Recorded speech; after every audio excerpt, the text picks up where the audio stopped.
Hi, I'm Connie Johnston, and I'm your instructor for this course.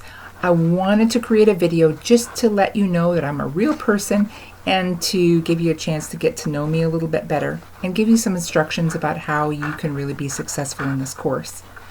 First of all, I live in Boise. I've been working at Icon for over 10 years. I like to travel and hike, do water sports, and I really love to teach math. I especially love it when I can work individually with students. So I really look forward to getting to know you better and figuring out what your needs are. Whatever your experience has been with math in the past, whether it's an easy subject for you or whether you've had some failure in the past, I want to make sure that this semester is a successful one for you. Online courses in general are very reading heavy, and we know that that's probably not the best way to learn math. So I'm going to give you a few ways that you can get in touch with me to get the help that you need. First of all, after every question, there's a little button called Ask for Help. If you click on that, it opens up a little chat window. You can ask me a question. You can say, I need a hint on how to get started. You can say, I'm totally lost. Can I meet with you in your online classroom? Whatever you do, it comes straight to my homepage. I'm able to answer that question for you or give you the help that you need right there on the spot and send you on your way. If that's not quite enough support, then you can always call me, you can email me, and twice a week I hold an online help session on Mondays and Thursdays at 1 o'clock. I have a link to my classroom in this lesson as well as in my email signature.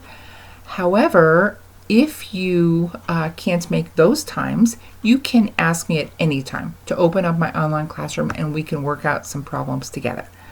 Whatever level of support that you need, I'm willing to supply that.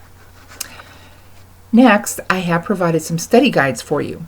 Now, they're accessed at the beginning of each unit, and there's one study guide for each section. There's usually 2 or 3 sections in each unit, followed by a quiz.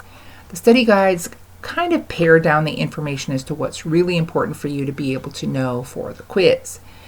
You're not required to turn in the study guide, but I will ask you some questions about it right before the quiz. That gives you kind of a heads up about whether you're prepared or not. Also, when you see the correct answers to that study guide, it acts as kind of a cheat sheet for that quiz.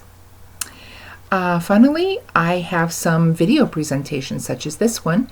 I've inserted them into some of the lessons, and I've also included them right before the unit test so that you have a chance to review. And after you watch those, you'll have to give me a call.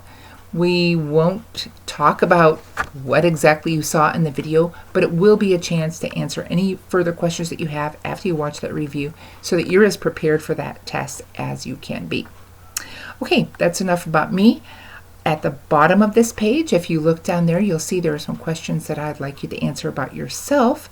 I'm also asking you to give me a call so I can just hear your voice, get to know you a little bit better, and kind of know your history about math. Now, each teacher here at Icon runs their courses a little bit different, and I want to give you just a few pointers about how to do well in this course. First of all, you have 2 attempts at every lesson. If you take the lesson, that means reading it, answering the questions, doing the practice problems, and you do not score at least 75%, you have one more chance to take that assignment.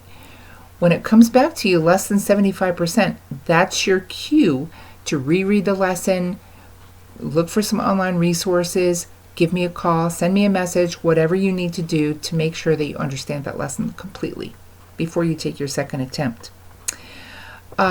Second, when you get to the end of a unit, you'll think, well, how did that grade get calculated? Well, each lesson is averaged with the others, and that's 25% of your unit grade. Each quiz that you take in the unit is 25% of your unit grade, their average. The unit test all by itself is another 25%, and any projects, if there are any, are another 25% of your unit grade. Your final grade in the course is an average of all your unit grades. So if you are worried about your grade, it's very important to make sure that you're prepared for those unit tests and especially for the final exam. Lastly, I'm very strict about plagiarism. You might think, what does plagiarism mean in a math course? That's something for English. Well, everybody gets frustrated, and most of us now just kind of go straight to Google. Like, hey, I couldn't find the information in the lesson. I'm going to go to Google, see if there's a video or something I can watch about it. That's great. And I'm going to be providing you some resources as you go through the course that will help you. There are some excellent resources online. However, if you find the exact problem on there with the answer that was completed by somebody else and you submit that as your own, that's plagiarism.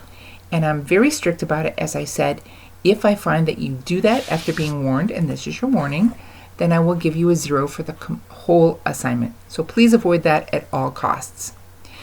Now, it's time for you to get started. Go down to the bottom of this page, answer those questions, give me a phone call, turn in your assignment, and good luck in the course.